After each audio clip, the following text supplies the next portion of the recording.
Hello everyone, আমার আরও একটি নতুন ব্লগে সবাইকে স্বাগত জানাই। আজকে সকাল থেকে ব্লগটা শুরু করছি। আজকে ওয়েদারটা খুব ভালো ছিল। আমার ব্যালকনি থেকে কিছু ক্লিপস নিচ্ছিলাম। খুব সুন্দর আমগুলো ধরে আছে।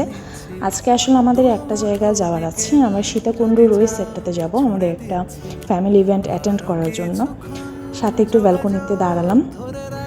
সকালে উঠে আমার কাজ হচ্ছে আমার এই জায়গাটা একটু চোখ বুলানো। খুব প্রিয় ছবি এটা আমার।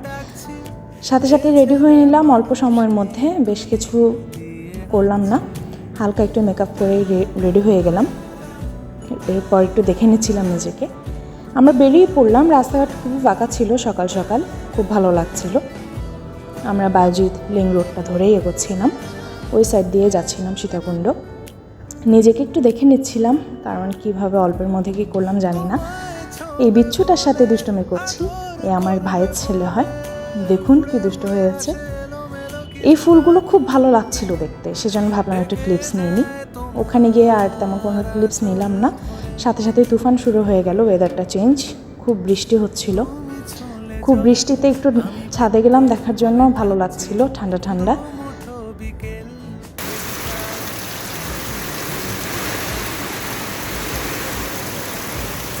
এরপরে নিচে নেমে দেখি বাচ্চাগুলো খেলছে, মারছে না, আদর করছে না, নিজেদের সাথে কথা বলছে, বোঝা যাচ্ছিল না, দেখে খুব ভালো লাগছিল।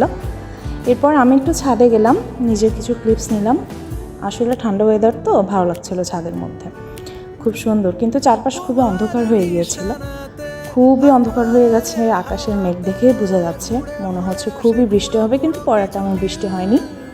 এরপর ওখানে আর তেমন কোনো ক্লিপস নিলাম না, আমরা বেরিয়ে পড়লাম আমাদের বাসার উদ্দেশ্যে।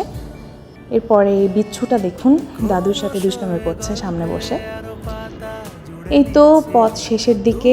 এই রাস্তাগুলো দেখতে খুব ভালো লাগছিল। ঢাকা চিটাগং রাস্তাটা আমার খুব ভালো লাগে, কিন্তু সবসময় যাওয়া হয় না। আজকে আমার এই ভিডিওটা এতটুকুই। সকলে সাবস্ক্রাইব করে পাশে থাকবেন। অসংখ্য ধন্যবাদ।